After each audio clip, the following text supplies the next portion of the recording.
الحمد لله نحمده ونستعينه ونستغفره ونعوذ بالله من شرور أنفسنا ومن سيئات أعمالنا من يهده الله فلا مضل له ومن يضلل فلا هادي له وأشهد أن لا إله إلا الله وحده لا شريك له وأشهد أن محمدا عبده ورسوله أعوذ بالله من الشيطان الرجيم بسم الله الرحمن الرحيم اليوم أكملت لكم دينكم وأتممت عليكم نعمتي ورضيت لكم الإسلام دينا. معزز اور محترم حاضرین درس، ہم سب جانتے ہیں کہ اللہ تعالیٰ نے ہمیں ایک خاص مقصد کے لیے پیدا فرمایا اور اس مقصد کی وضاحت خود اللہ رب العالمین نے قرآن کریم میں فرما دی، جیسا کہ اس کا ارشاد ہے وَمَا خَلَقْتُ الْجِنَّ وَالْإِنسَ إِلَّا لِيَعْبُدُونَ، کہ میں نے جنوں اور انسانوں کو صرف اپنی عبادت کے لیے پیدا کیا. اس مقصد کو لوگوں کے سامنے واضح کرنے، ایک اللہ کی عبادت کی دعوت دینے، اس کے ساتھ کسی اور کو شریک و ساجی نہ ٹھہرانے کی غرض سے اللہ نے انبیاء اور رسول کی بعثت کا ایک سلسلہ قائم کیا، جس کا آغاز آدم علیہ السلام سے ہوتا ہے. تو اس سلسلے کی آخری کڑی ہمارے آخری نبی محمد صلی اللہ علیہ وسلم ہے، جن پر اللہ تعالیٰ نے اپنے دین اسلام کو مکمل فرما دیا. اگر بحیثیت دین کوئی اللہ کے نزدیک مقبول ہے، اللہ تعالیٰ کسی دین کو پسند فرماتا ہے تو وہ دین اسلام ہے، جیسا کہ اس کا ارشاد ہے ان الدین عند اللہ الاسلام، بے شک دین اللہ کے نزدیک اسلام ہے. یعنی مقبول دین جس کی اتباع اور پیروی کریں گے تو اللہ تعالیٰ ہمیں قبول فرمائے گا. وہ دین اگر کوئی ہے تو اسلام ہی ہے، وہ مذہب اسلام ہے جو کہ سب سے سچا اور مذہب ہے، لوگوں کو ایک اللہ کی عبادت کی دعوت دیتا ہے. اگر کوئی شخص اسلام کو چھوڑ کر اس سے ہٹ کر کسی اور دین و مذہب کی اتباع و پیروی کرے گا تو اللہ تعالیٰ اس کو قبول نہیں فرمائے گا. وَمَنْ يَبْتَغِ غَيْرَ الْإِسْلَامِ دِينًا فَلَنْ يُقْبَلَ مِنْهُ وَهُوَ فِي الْآخِرَةِ مِنَ الْخَاسِرِينَ، جو شخص اسلام کے علاوہ کسی اور دین کو چاہے گا، یعنی اسلام کو چھوڑ کر کسی اور دین کی پیروی کرے گا، کسی اور دین کو دین کے طور پر اختیار کرے گا، فَلَنْ يُقْبَلَ مِنْهُ، تو یہ چیز ہرگز اس سے قبول نہیں کی جائے گی. وَهُوَ فِي الْآخِرَةِ مِنَ الْخَاسِرِينَ، اور آخرت میں یہ نقصان اٹھانے والے لوگوں میں سے ہو جائے گا. ہمیں دین اسلام کی شکل میں ملا، بالکل صاف شفاف شکل میں ملا. اللہ کے نبی صلی اللہ علیہ وسلم نے انہیں ہمارے سامنے پیش کیا، اور یہ جو دین ملا یہ دین ایک کامل شکل کے اندر ملا ہے. اس میں کسی قسم کی کمی اور زیادتی کی بالکل گنجائش نہیں ہے. اللہ تعالیٰ نے اس دین کو مکمل فرما دیا. انہی کچھ چیزوں کی وضاحت میں آج آپ لوگوں کے سامنے کروں گا. کچھ اصول اور ضابطے یا بنیادی باتیں ہمارے ذہن میں رہنی چاہیے کہ دین اسلام کیسا دین ہے، اور اللہ کے نبی صلی اللہ علیہ وسلم نے دین اسلام کو کس طور پر ہمارے سامنے پہنچایا. حق کو باطل کی جو راہ ہے اللہ کے نبی صلی اللہ علیہ وسلم نے ہمارے سامنے واضح فرما دیا. اسی طریقے سے صحابہ کرام کا ایک ایمان، ایک معیاری ایمان تھا. انہی چند باتوں کی توضیح اور وضاحت میں آپ لوگوں کے سامنے کروں گا، جس کی وجہ سے دین اسلام کے اندر کسی قسم کی بدعت نکالنے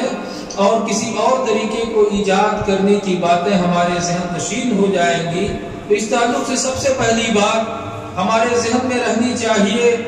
اور ہمیں سمجھ لینا چاہیے کہ دین اسلام یہ ایک کامل دین ہے،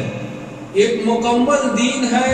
اللہ تعالیٰ نے اپنے نبی صلی اللہ علیہ وسلم کو سارے لوگوں کی طرف نبی اور رسول بنا کر بھیجا، اور آپ پر نبوت و رسالت کے سلسلے کو ختم فرما دیا، تو یہ سارے جہان والوں کے لیے ہر زمانے میں اور ہر جگہ ہر قسم کے لوگوں پر فٹ آنے والا دین ہے۔ اس کی اتباع اور پیروی اس دور میں بھی کی جائے گی، آئندہ بھی کی جائے گی، یہاں بھی کی جائے گی۔ روئے زمین کے تمام خطے میں کسی بھی رنگ و نسل قوم کے باشندے ہو، تمام لوگوں کو اپنا لینے اور اسلام کے مطابق عمل کر لینے کے لائق اگر کوئی دین ہے تو یہی دین اسلام ہے۔ اللہ رب العالمین نے دین اسلام کو مکمل فرمایا، اور حجۃ الوداع کے موقع پر جب اللہ کے نبی صلی اللہ علیہ وسلم میدان عرفات میں قیام پذیر تھے، اس وقت آپ پر آیت کریمہ نازل فرمائی اور کہا اليوم اکملت لکم دینکم واتممت علیکم نعمتی ورضیت لکم الاسلام دینا۔ آج میں نے تمہارے اوپر تمہارے دین کو مکمل کر دیا اور اپنی نعمت کو تمہارے اوپر تمام کر دیا، تمہارے لیے دین اسلام کو پسند کیا، تمہارے لیے دین اسلام سے راضی ہو گیا۔ اللہ تعالیٰ نے اس کی گواہی دیا کہ ہمیں جو دین اسلام ملا ہے اس کے مکمل ہونے کی شہادت اور گواہی خود اللہ رب العالمین نے دیا، اور یہ آیت کریمہ نازل فرما دی جس سے یہ چیز واضح ہو گئی کہ دین اسلام ایک کامل دین ہے، ایک مکمل دین ہے۔ اس میں کسی قسم کے کمی کرنے، کسی قسم کی زیادتی کرنے کی کوئی گنجائش نہیں ہے۔ اللہ تعالیٰ نے اس دین کو نبی صلی اللہ علیہ وسلم پر مکمل فرمایا، اور اللہ کے نبی صلی اللہ علیہ وسلم نے نبوت و رسالت کے فریضہ ادا کرنے کی جو ذمہ داری آپ پر عائد کی گئی تھی، اللہ تعالیٰ نے تبلیغ رسالت کی جو ذمہ داری عائد کی تھی اس کو بلا کم و زیادہ، بلا کم و کاست تمام لوگوں تک پہنچا دیا، اپنی امانت کے حق کو ادا کیا۔ اللہ کے نبی صلی اللہ علیہ وسلم یہی حجۃ الوداع کے موقع پر میدان عرفات میں تشریف فرما تھے، اور صحابہ کرام سے آپ صلی اللہ علیہ وسلم نے خطاب فرمایا کہ کیا میں نے تمہارے پاس اپنی امانت کو پہنچا دیا یا نہیں پہنچایا؟ تبلیغ رسالت کا فریضہ انجام دیا یا نہیں دیا؟ سارے لوگوں نے گواہی دیا، کیوں نہیں اللہ کے نبی صلی اللہ علیہ وسلم قد بلغت الرسالہ وادت الامانہ، کیوں نہیں آپ نے رسالت کو پہنچا دیا، اور جو اللہ نے امانت کی ذمہ داری قرآن کریم اور اس کی وضاحت کرنے کی ذمہ داری جو آپ کو دیا تھا آپ نے بالکل اس کو ادا کر دیا۔ اللہ تعالیٰ نے، اللہ کے نبی صلی اللہ علیہ وسلم نے صحابہ کرام سے گواہی لینے کے بعد آسمان کی طرف اشارہ کیا اور فرمایا اللہم اشہد، اے اللہ تو گواہ ہے، اے اللہ تو گواہ ہے۔ تو اس کی شہادت اللہ کے نبی صلی اللہ علیہ وسلم کے صحابہ کرام نے بھی دیا کہ جو کچھ امانت کی ذمہ داری، نبوت و رسالت کی ذمہ داری اللہ تعالیٰ نے ہمارے آخری نبی محمد صلی اللہ علیہ وسلم پر عائد فرمائی تھی اس کو پہنچا دیا، اور صحابہ کرام کی اس گواہی پر اللہ تعالیٰ نے، اللہ کے نبی صلی اللہ علیہ وسلم نے اللہ تعالیٰ کو گواہ بھی بنایا۔ تو یہ ایک پہلی اصولی چیز ہے کہ ہر مسلمان کو اپنے ذہن میں یہ بات بیٹھا لینی چاہیے، اپنی گرہ میں اس بات کو باندھ لینا چاہیے کہ ہم جس دین کو ماننے والے ہیں یہ کامل دین ہے، یہ مکمل دین ہے، اس کے اندر کسی قسم کی کمی اور زیادتی کی گنجائش نہیں۔ اور اسی کے ساتھ ساتھ دوسری بنیادی چیز ہمارے ذہن میں یہ بھی رہنا چاہیے کہ اللہ کے نبی صلی اللہ علیہ وسلم نے جتنی بھی خیر کی راہیں ہو سکتی ہیں، جتنے بھی خیر کے اعمال ہو سکتے ہیں، اللہ تعالیٰ کی رضامندی اور اس کی خوشنودی حاصل کرنے والی جتنی بھی چیزیں ہو سکتی ہیں ان تمام چیزوں کی ہمارے سامنے وضاحت فرما دیا۔ اسی طریقے سے اللہ کو ناراض کرنے والی، اس کی سزا کو لازم کرنے والی اور یا گناہ کا سبب بننے والی جتنی بھی چیزیں ہیں ان تمام چیزوں کو بھی ہمارے سامنے واضح کر دیا تاکہ ہم اس سے اجتناب کریں اور اس سے بچیں۔ علامہ البانی رحمہ اللہ نے اس تعلق سے سلسلۃ الاحادیث الصحیحہ کے اندر چند احادیث نقل فرمائی ہے جس کا مفہوم یہ ہے کہ اللہ کے نبی صلی اللہ علیہ وسلم نے فرمایا کہ میں نے کوئی بھی ایسی چیز نہیں چھوڑی جو تم کو اللہ سے قریب کرنے والی ہو اور جہنم سے دور کرنے والی ہو۔ اللہ سے قریب کرنے والی اور جہنم سے بچا دینے والی چیز ہے۔ اس کو میں نے تمہارے سامنے بالکل واضح کر دیا۔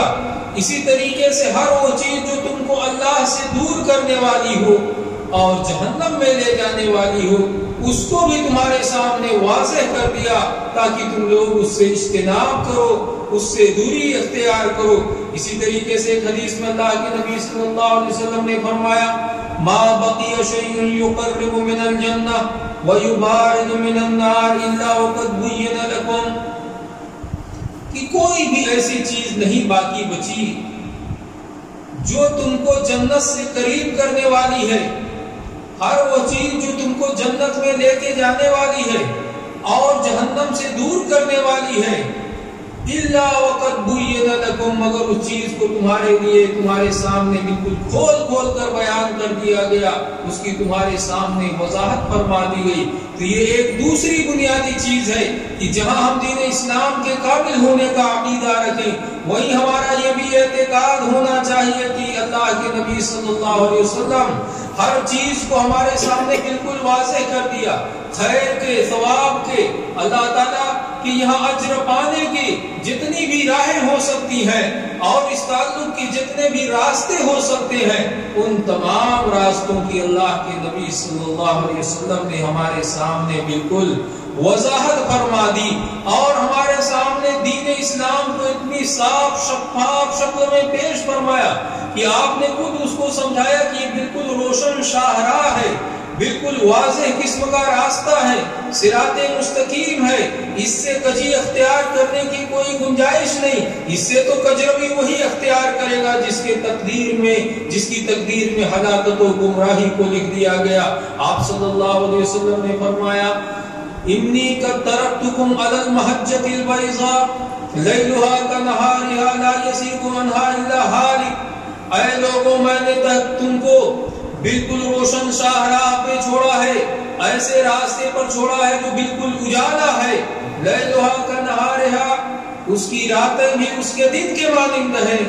لا یزیغ عنھا الا ھالک، اس سے تو ہلاک و برباد ہونے والا ہی ٹیڑھاپن اختیار کرے گا، اس سے تو ہلاک ہونے والا شخص ہی کجروی اختیار کرے گا۔ تو یہ اللہ کے نبی صلی اللہ علیہ وسلم نے ہمارے سامنے صراط مستقیم کیا ہے، اللہ کی ہدایت کا راستہ کیا ہے، اس کو بالکل صاف اور شفاف شکل میں واضح فرما دیا، اور اس کی مثال بھی آپ صلی اللہ علیہ وسلم نے روشن شاہراہ سے دیا ہے۔ یہ دو بنیادی باتیں ہوئی کہ دین اسلام مکمل ہے، اللہ کے نبی صلی اللہ علیہ وسلم نے نبوت و رسالت کی تبلیغ کا حق پورا ادا فرما دیا اور ہر خیر و شر کو ہمارے سامنے کھول کھول کر بیان کیا، ہم کو ایک روشن شاہراہ پر چھوڑا، اور اسی کے ساتھ ساتھ تیسری بات ہمارے ذہن میں یہ بھی ہونی چاہیے کہ جہاں اللہ کے نبی صلی اللہ علیہ وسلم نے ہمارے سامنے خیر کے باتوں کی وضاحت فرمائی، وہیں اللہ کے نبی صلی اللہ علیہ وسلم بذات خود خیر کا کام انجام دینے میں سب سے زیادہ حریص تھے، سب سے زیادہ خیر میں سبقت کرنے والے تھے، سب سے زیادہ اللہ تعالیٰ کا خوف کھانے والے، سب سے زیادہ اللہ تعالیٰ کے لیے تقویٰ اور پرہیزگاری اختیار کرنے والے تھے۔ کوئی بھی خیر کا کام ہو تو اللہ کے نبی صلی اللہ علیہ وسلم اس کو خود سب سے زیادہ انجام دینے والے تھے۔ اس کا اندازہ آپ صحیحین کے اس واقعے سے لگائیے جس کی راوی انس بن مالک رضی اللہ عنہ ہے، بڑی مشہور و معروف حدیث ہے۔ انس بن مالک کہتے ہیں کہ اللہ کے نبی صلی اللہ علیہ وسلم کی بیویوں میں سے کسی بیوی کے پاس صحابہ کرام کی ایک جماعت آئی، یا آپ کے ازواج مطہرات کے پاس صحابہ کرام کی ایک جماعت آئی، اور انہوں نے اللہ کے نبی صلی اللہ علیہ وسلم سے آپ کی عبادت کے متعلق سوال کیا کہ آپ کتنی عبادت کرتے ہیں۔ ظاہر سی بات ہے کہ یہ سوال آپ کے گھر کی عبادت کے متعلق تھا۔ اللہ کے نبی صلی اللہ علیہ وسلم مسجد نبوی میں کون سی عبادت کرتے ہیں، اس کے علاوہ کون سی عبادت کرتے، صحابہ کرام اس کا مشاہدہ کر لیا کرتے تھے، لیکن گھریلو معاملہ آپ کی ازواج مطہرات اس کو بہتر جانتی تھی، اس کے ازواج مطہرات کے پاس آئے، 3 صحابہ کرام جن لوگوں نے اللہ کے نبی صلی اللہ علیہ وسلم کی عبادت کے متعلق سوال کیا، جب آپ صلی اللہ علیہ وسلم کے عبادت کی کیفیت کو ازواج مطہرات نے بیان کر دیا تو کأنہم تقالوہا، گویا کہ ان لوگوں نے بتکلف اسے کم سمجھا. اپنے ذہن میں ایک نظریہ تھا، ایک چیز تھی جس کو بیٹھا کر وہ لوگ آئے ہوئے تھے، اس کے حساب سے کم سمجھا. لیکن فوراً متنبہ ہوئے اور کہا کہ کہاں اللہ کے نبی صلی اللہ علیہ وسلم ہے اور کہاں ہم لوگ ہیں. اللہ کے نبی صلی اللہ علیہ وسلم کی خطاؤں کو اللہ تعالیٰ نے اگلی ہو یا پچھلی ہو تمام کو معاف فرما دیا ہے. آپ کی خطاؤں کی مغفرت کا فرمانہ دے دیا، آپ کو معصوم عن الخطا بنایا ہے. اب اس چیز کو سننے کے بعد ان میں سے ایک آدمی نے فرمایا کہ میں تو پوری رات قیام ہی کروں گا، پوری رات تہجد کی نماز ادا کرتا رہوں گا، مصلی اللیل ابدا، پوری رات قیام کرتا رہوں گا اور سوؤں گا نہیں. دوسرے نے فرمایا کہ میں ہمیشہ روزہ ہی رکھتا رہوں گا، کبھی بغیر روزے کے نہیں رہوں گا. اور تیسرے شخص نے فرمایا کہ میں شادی نہیں کروں گا. وہ لوگ واپس گئے. اللہ کے نبی صلی اللہ علیہ وسلم آئے اور آپ کو جب معلوم ہوا کہ اس طرح کی جماعت آئی ہوئی تھی، ان لوگوں نے ایسی بات کہی، اللہ کے نبی صلی اللہ علیہ وسلم کے پاس تشریف لے گئے اور ان سے فرمایا انتم الذین قلتم کذا وکذا، تمہیں وہ لوگ ہو جنہوں نے ایسی باتیں کہی، یعنی میرے گھر میں گئے اور دریافت کرنے کے بعد میری عبادت کی کیفیت معلوم کرنے کے بعد ایسی بات کہی ہے.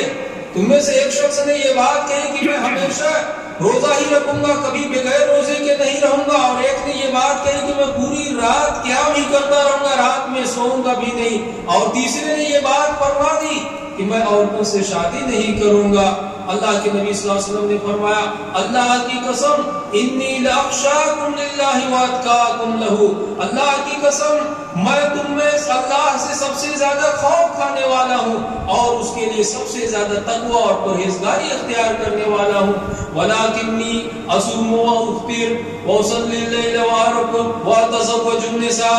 لیکن میں روزہ بھی رکھتا ہوں اور بغیر روزے کے بھی رہتا ہوں. کبھی روزہ رکھ لیا، کبھی میں بغیر روزے کے رہا یعنی افطار کر لیا، اور رات میں سوتا بھی ہوں اور قیام بھی کرتا ہوں. عورتوں سے میں نے شادی بھی رچائی ہے.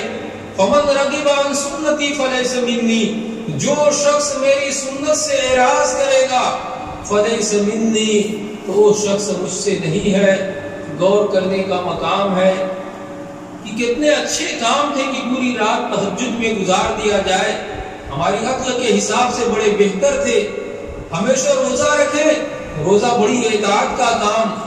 عورتوں کی شادی رچ کے ان کے جھنجٹ میں نہ پڑے، عبادت کے لیے فارغ رہیں، بڑے اچھا ارادہ. لیکن اللہ کے نبی صلی اللہ علیہ وسلم نے فرمایا یہ میری سنت سے اعراض ہے، مجھ کو اوورٹیک کر کے آگے بڑھا جا رہا، میری سنت سے اعراض ہے. اور جو شخص میری سنت سے میرے طریقے سے اعراض کرے گا وہ مجھ سے نہیں ہے. بڑی شدت تنبیہ فرمائی. تو یہ ایک تیسری بنیادی چیز ہوئی کہ ہمارے ذہن میں رہنی چاہیے کہ اللہ کے نبی صلی اللہ علیہ وسلم اللہ تعالیٰ کا سب سے زیادہ تقوی اختیار کرنے والے، سب سے زیادہ اللہ تعالیٰ سے خوف کھانے والے تھے. نیکی کے جو کام تھے اس کو انجام دینے میں آپ تمام سے زیادہ سبقت لے جانے والے تھے. اس کے بعد ایک چوتھی بات ہمارے سامنے یہ رہنی چاہیے کہ اللہ تعالیٰ نے نبی صلی اللہ علیہ وسلم کے جو صحابہ تھے، آپ کے صحابہ کرام کا ایمان معیاری بنایا ہے. آپ کے صحابہ کرام کے ایمان کو ہمارے لیے ایک معیار قرار دیا ہے، وہ ایک تولنے کا پیمانہ ہے. صحابہ کرام کا منہج کیا تھا، صحابہ کرام کا طور طریقہ کیا تھا، ایک مثالی چیز ہے جس کی اتباع اور پیروی کا خود اللہ تعالیٰ نے ہمیں حکم دیا ہے. آیت کریمہ میں غور فرمائیے، اللہ رب العالمین نے فرمایا فَإِنْ آمَنُوا بِمِثْلِ مَا آمَنْتُمْ بِهِ فَقَدِ اهْتَدَوْا، اگر وہ لوگ ایمان لائے اس کے مثل جیسے تم لوگ ایمان لائے تو وہ بھی ہدایت یافتہ ہو جائیں گے. صحابہ کرام کی مثال دے کر اللہ کے نبی صلی اللہ تعالیٰ نے سمجھایا کہ اگر وہ لوگ یعنی دنیا کے دیگر لوگ بھی اسی کی طرح ایمان لائے، اسی جیسے ایمان لائے جیسے تم ایمان لائے ہو تو وہ بھی ہدایت یافتہ ہو جائیں گے. صحابہ کرام کے طریقے پر چلنا، صحابہ کرام کے مثل اپنا ایمان بنانا، یعنی جو منہج جو طریقہ ان کا تھا اس طریقے کو اپنا لینا، گویا اللہ تعالیٰ نے ایسے لوگوں کو سرٹیفکیٹ عطا فرما دیا کہ اس منہج کو اختیار کر لیا جائے گا، اس طریقے کو اختیار کیا جائے گا، صحابہ کرام کے طور طریقے پر عمل کیا جائے گا، تو ایسے لوگ ہدایت یافتہ ہیں، گمراہی اور ضلالت سے محفوظ رہنے والے ہیں۔ اختلاف کی صورت میں بھی اللہ تعالیٰ نے صحابہ کرام کی راہ کی اتباع اور پیروی کرنے کا حکم دیا۔ وَمَن يُشَاقِقِ الرَّسُولَ مِن بَعْدِ مَا تَبَيَّنَ لَهُ الْهُدَى وَيَتَّبِعْ غَيْرَ سَبِيلِ الْمُؤْمِنِينَ نُوَلِّهِ مَا تَوَلَّىٰ وَنُصْلِهِ جَهَنَّمَ وَسَاءَتْ مَصِيرًا۔ جو شخص رسول سے اختلاف کرے گا، اس کے بعد کی ہدایت اس کے سامنے واضح ہو گئی، یہ ہدایت کا راستہ ہے، یہ بھلائی کا راستہ ہے، بالکل واضح ہونے کے باوجود بھی نبی صلی اللہ علیہ وسلم سے، اللہ کے رسول سے اختلاف کرتا ہے، نُوَلِّهِ وَيَتَّبِعْ غَيْرَ سَبِيلِ الْمُؤْمِنِينَ، رسول سے اختلاف کرے اور مومنین کے راہ کے علاوہ کی پیروی کرے، مومنین کے راستے کو چھوڑ کر کسی اور راستے پر چلنا شروع کر دے، وَاللَّهِ مَا تَوَلَّىٰ، تو جس طرف اس نے رخ پھیرا ہے ہم اس کو اسی طرف پھیر دیتے ہیں، وَنُصْلِهِ جَهَنَّمَ، اور اس کو جہنم میں پہنچا دیں گے، جہنم رسید کر دیں گے، وَسَاءَتْ مَصِيرًا، اور جہنم کتنا ہی برا ٹھکانہ ہے۔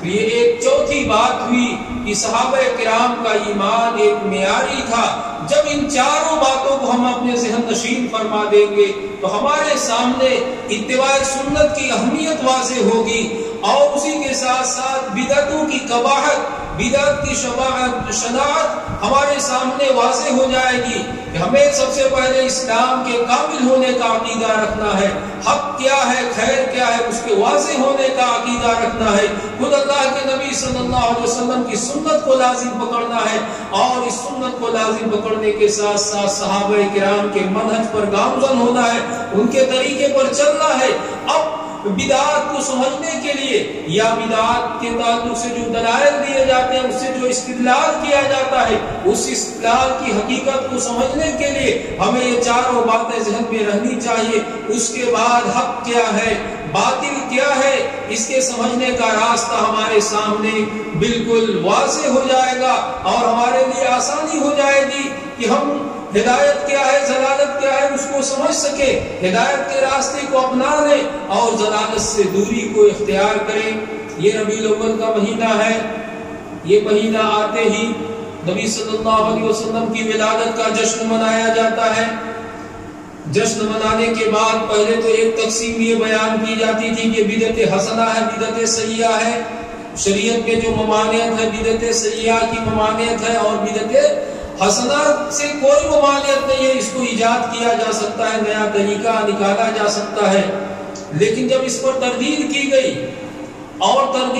گئی تو اس سے لوگوں نے رخ موڑا اور دوسرے دلائل دینا شروع کر دیے۔ جب بدعت حسنہ بدعت سیئہ کو علماء حق نے، صحابہ کرام کے طور طریقے پر چلنے والے، صحابہ کرام کے منہج کو اختیار کرنے والے علماء نے اس کی تردید کیا، تو اس کے بعد دوسری دلیل دی جانے لگی۔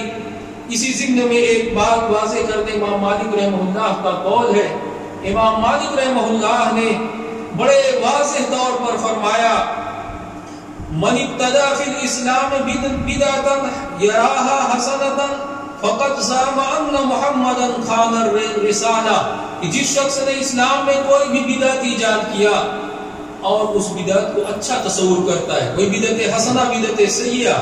جبکہ کوئی بدعت حسنہ بدعت سیئہ نہیں ہے، تاکہ نبی صلی اللہ علیہ وسلم اپنے ہر خطبہ حاجہ کے اندر آپ فرما دیا کرتے تھے کہ کل بدعت ضلالہ، ہر بدعت گمراہی۔ آپ صلی اللہ علیہ وسلم بالکل عموم کا صیغہ استعمال کر کے بغیر کسی استثناء کی یہ بات کہہ دیتے تھے کہ ہر بدعت گمراہی ہوا کرتے، تو کوئی حسنہ اور سیئہ کی تقسیم نہیں۔ لیکن امام مالک نے ایسا کچھ دیکھا ہوگا، مشاہدہ کیا ہوگا کہ کچھ لوگ کچھ چیزوں کو اچھا کہہ رہے ہیں، تو اس وقت امام مالک رحمہ اللہ نے یہ بات فرمائی کہ من ابتدع فی الاسلام بدعۃ یراها حسنۃ، جو شخص اسلام میں کوئی بدعت کو اختیار کرے، کوئی بدعت ایجاد کیا اور اس کے بارے میں خیال کر رہا ہے کہ یہ بڑی اچھی ہے، بدعت حسنہ ہے، فقد زعم ان محمد صلی اللہ علیہ وسلم قد خان الرسالہ، تو اس نے گمان کیا کہ محمد صلی اللہ علیہ وسلم نے رسالت میں خیانت کیا ہے، رسالت کی تبلیغ کرنے میں خیانت کیا ہے۔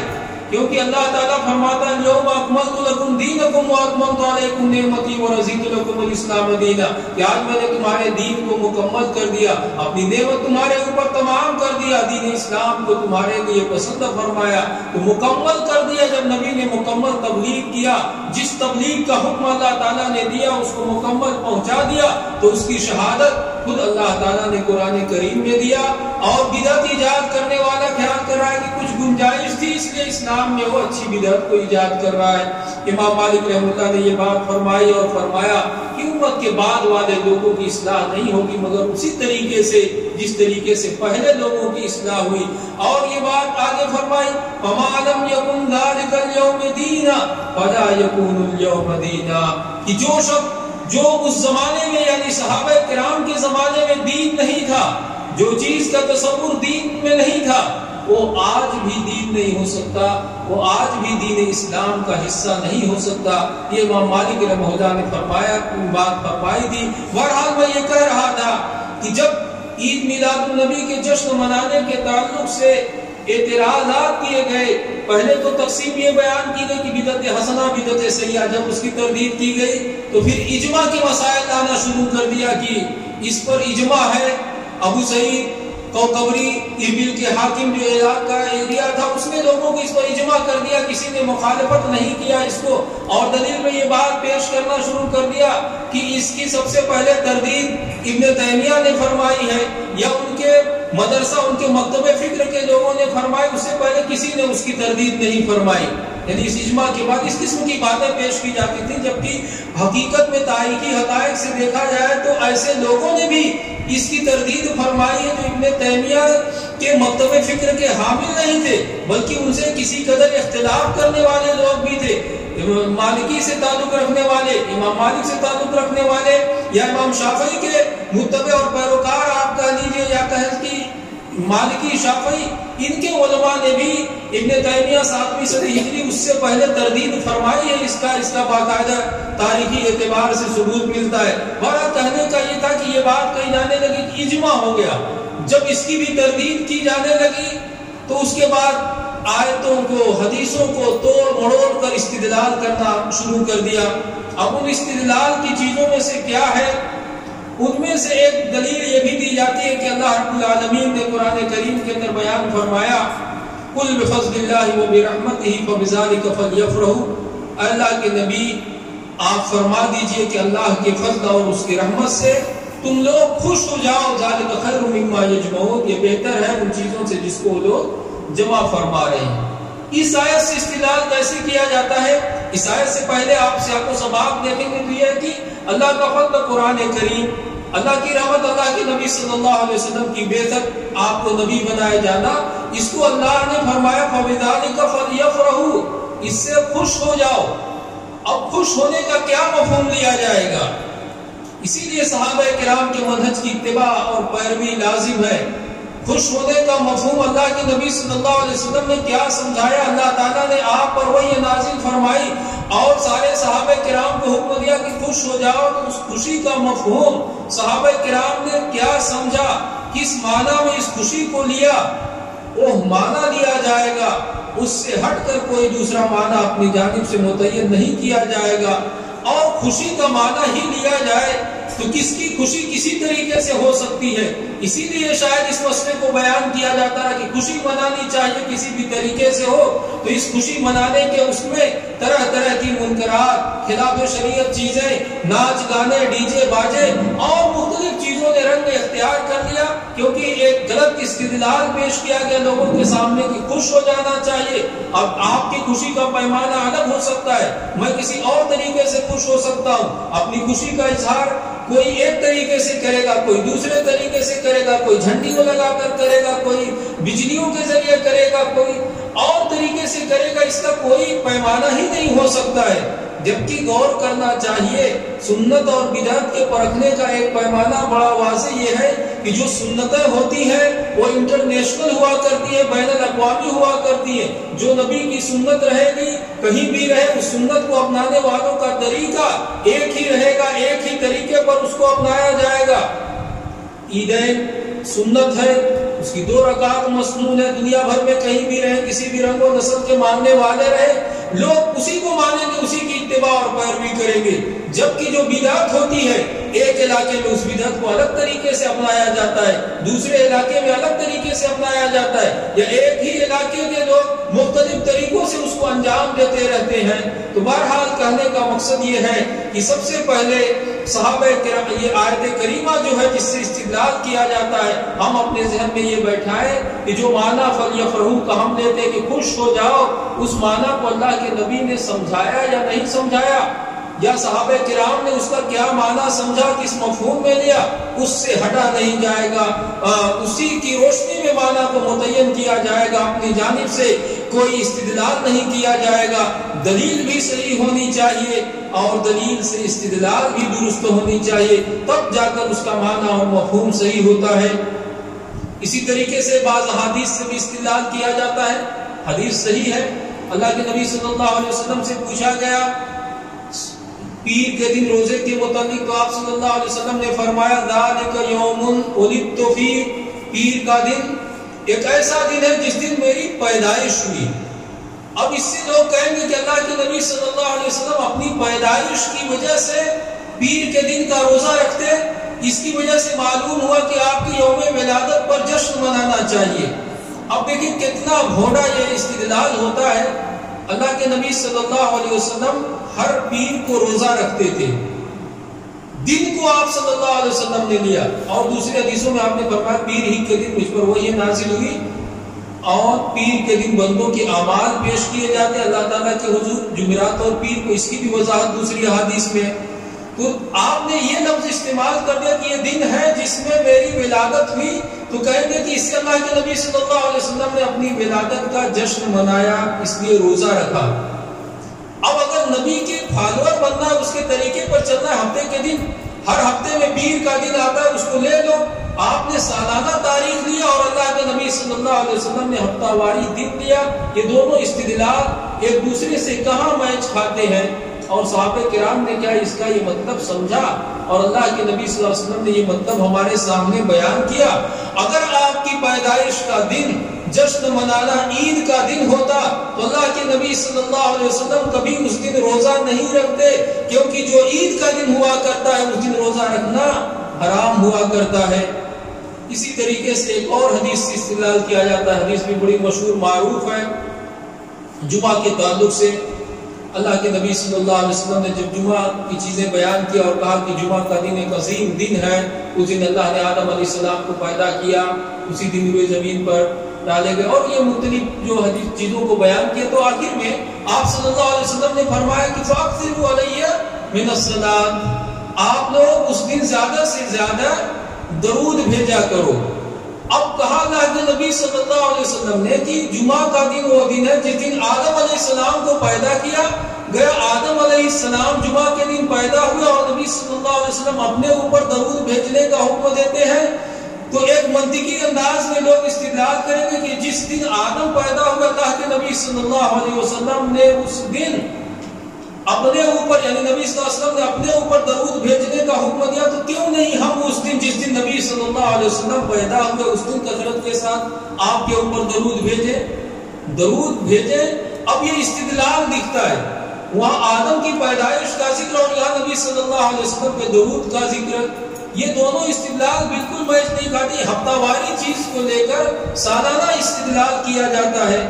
اور جہاں تک نبی صلی اللہ علیہ وسلم کو درود بھیجنے کا حکم ہے، وہ جمعہ کے دن بھی بھیجنے کا حکم ہے، اور دیگر ایام میں بھی اللہ کے نبی صلی اللہ علیہ وسلم پر درود بھیجا جائے. یہ اللہ کے نبی صلی اللہ علیہ وسلم کی کون سی محبت ہے کہ سال میں ایک مرتبہ دن منایا جائے اور اس دن آپ صلی اللہ علیہ وسلم پر درود بھیجنے کا اہتمام کیا جائے؟ کیا صحابہ کرام اللہ کے نبی صلی اللہ علیہ وسلم پر درود بھیجنے کے لیے اس طرح کبھی اپنی زندگی میں جشن کا انعقاد کیا؟ نہیں کیا. تو بہرحال یہ عید میلاد النبی کے تعلق سے جو چند استدلال کرنا شروع کیے، اس کے تعلق سے میں نے ایک تمہید باندھی تھی کہ ہمارے ذہن میں کچھ اصولی باتیں رہنی چاہیے، اور ان اصولی باتوں جب ہمارے ذہن میں رہنی چاہیے تو آسانی کے ساتھ اتباع سنت کا کون سا راستہ ہے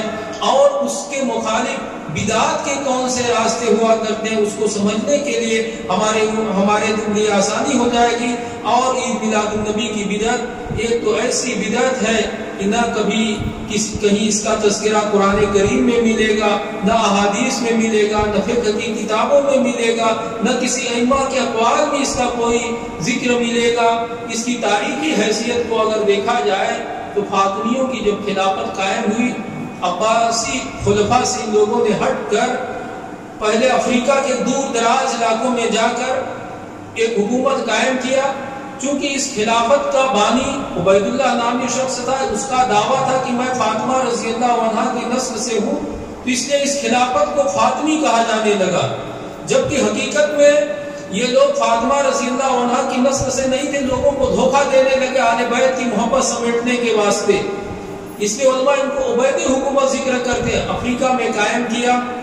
333 ہجری میں ان کی حکومت قائم ہوئی، اور چوتھی صدی یعنی 333 کے بعد چوتھی صدی جب چل رہی تھی، اسی کے اختتام پر ان لوگوں نے مختلف بدعات ایجاد کیا۔ یہ عبیدی لوگ تھے، باطنی فرقے سے تعلق رکھتے تھے، غالی قسم کے شیعہ تھے۔ جو مصر پر ان لوگوں کا قبضہ ہو گیا، اس کے بعد حجاز پر بھی ان لوگوں نے قبضہ کر لیا، خانہ کعبہ کے پتھر حجر اسود کو بھی یہ لوگ اکھاڑ کر لے گئے۔ پوری ایک تاریخی چیزیں ہیں۔ تو ان لوگوں نے مختلف بدعات کو ایجاد کیا۔ عاشورہ کے جو اہتمام ہوتا ہے ان لوگوں نے ایجاد کیا، اور اس کے بعد مختلف میلاد کو ایجاد کیا۔ اللہ کے نبی صلی اللہ علیہ وسلم کے میلاد کو ایجاد کیا، فاطمہ رضی اللہ عنہا کے میلاد کو ایجاد کیا، علی رضی اللہ عنہ کے میلاد کو ایجاد کیا، حسن رضی اللہ عنہ کے، حسین رضی اللہ عنہ کے میلاد کو ایجاد کیا۔ اس طرح مقریزی نے اپنی کتاب تاریخ الخطط میں ذکر کیا کہ 27 قسم کے عید میلاد ان لوگوں نے ایجاد کیے تھے۔ بعد میں یہی حکومت تھی جن کو سلطان صلاح الدین نے پہلے ختم کیا، اور اس کے بعد فلسطین کو آزاد فرمایا۔ شیعہ حکومت تھی، اہل سنت والجماعت کی دشمن تھی، اور اکثر و بیشتر معاملے میں صلیبیوں کے ساتھ مل جایا کرتی تھی۔ تو بہرحال یہ ایک شیعہ کی ایجاد ہے، وہ بھی غالی قسم کے شیعہ جو اہل سنت والجماعت کے سخت دشمن تھے اور ان کے مخالف تھے، دین کو بگاڑنے کی کوشش کرتے تھے، ان لوگوں نے ایجاد کیا ہے۔ ان کی بدعت کو لے کر آج اس کو رواج دیا جاتا ہے، اس کو فروغ دیا جاتا ہے، اور اس کے لیے طرح طرح کی دلیلیں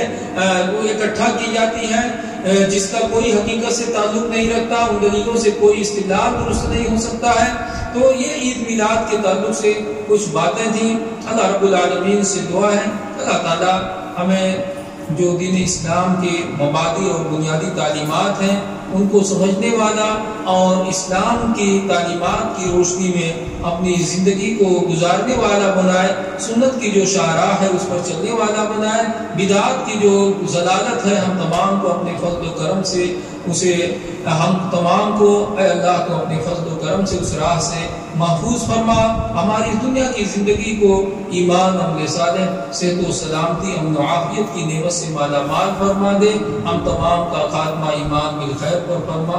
آمین۔ وآخر دعوانا الحمدللہ رب العالمین، سبحانک اللہم و بحمدک، اشہد ان لا الہ الا انت، استغفرک و اتوب الیک۔